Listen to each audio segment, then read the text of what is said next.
Tottenham begin the Champions League campaign with an extraordinarily tricky fixture against German outfit Borussia Dortmund. After failing to progress out of the group stage in 201,617, the logic is that Mauricio Pochettino has learned from last season's shortcomings and won't let lightning strike twice. However, the footballing gods couldn't have made it any harder for the Lily-Whites, as they must face Dortmund to begin with before back-to-back games against the back-to-back Champions League winners, Real Madrid. The last time these two sides met, Dortmund convincingly knocked Spurs out of the Europa League round of 16 after a 30 victory at the Signal Iduna Park, courtesy of Marco Reus and Pierre-Emerick Aubameyang. Tottenham have improved markedly in the time that has since elapsed and should present a completely different challenge at the second time of asking. Last time out, Everton 0-3, Tottenham Premier League. Tottenham were absolutely brilliant against Everton on the weekend, and a complete performance across all areas of the pitch allowed them to cruise to a comfortable 30 victory. Harry Kane welcomed in September as expected with a goal, an unintentional cross-hot effort that dipped over Jordan Pickford in goal, his 100th for Spurs in all competitions. A landmark goal for the England international.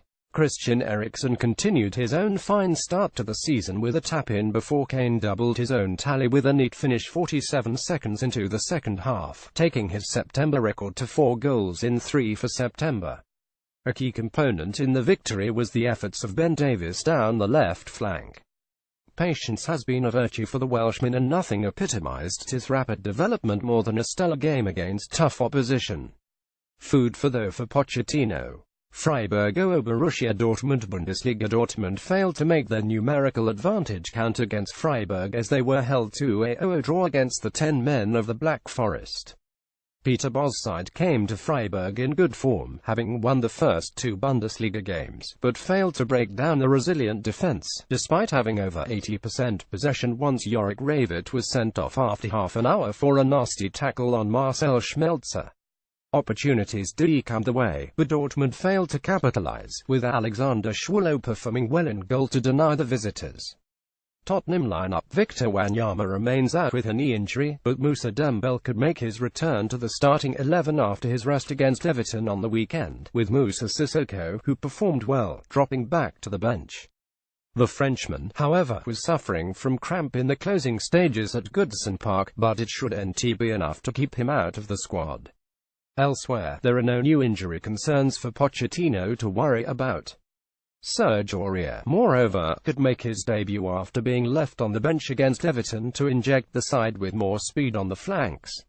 However, Dele Alli is suspended for the opening 3 games following his sending off against Gent in the second leg of last year's round of 32, with Heung-min Son likely to replace him.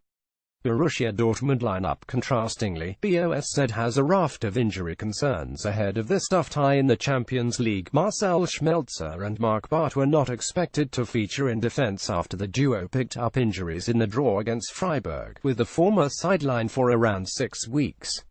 It's just a further headache for BOSZ, who arrives at Wembley already without key forward Marco Reus, as well as Andre Schürrle, Sebastian Rode, Eric Durm and Rafael Guerreiro. Key battle. Davinson Sanchez vs Pierre-Emerick Aubameyang. Dortmund's danger man versus the new boy. Last year's Bundesliga top scorer has started the new campaign in the same vein as last year, with 2 goals in Dortmund's opening 3 games, and the Gabonese will hope to continue his strong start against Spurs. BOSZ will be looking to him to provide the creative spark in the absence of Marco Reus. Looking to nullify his impact is Spurs club record signing Davinson Sanchez. The 21-year-old was deployed as the central defender of a back 3 against Everton and adapted to a tough role as if he had been at the club for years. His strength, aggression and, crucially, speed off the mark will serve him well against the tricky movement of Aubameyang, who's tough to mark out of the game. Sanchez impressed in his first start for the club, and he'll be hoping to transfer this form into the Champions League, his first foray into the competition.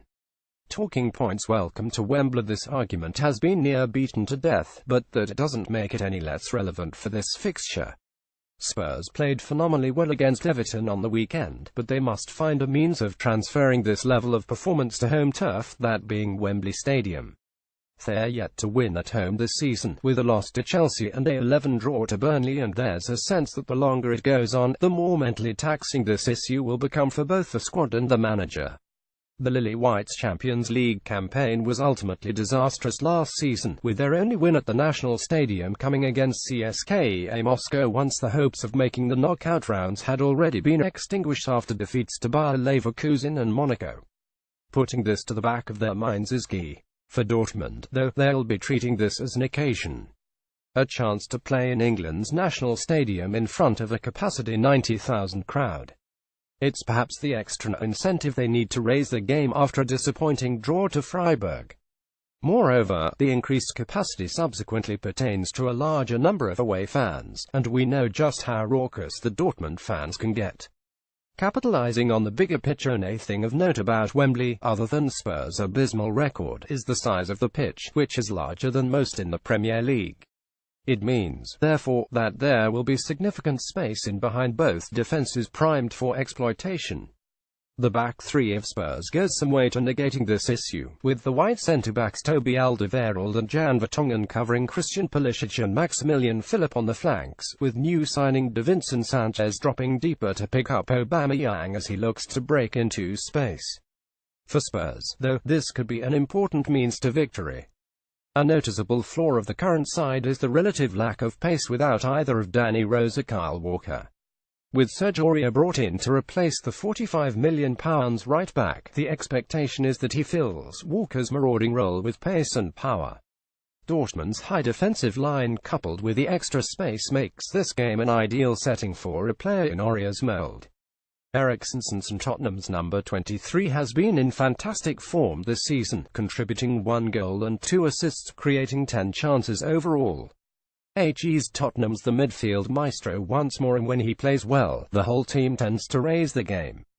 That's the key, right there. Eriksen is such an influential figure at the club that his level of performance directly affects the rest of the team. If he turns up and has one of his better games, Spurs stand a very good chance of winning the game.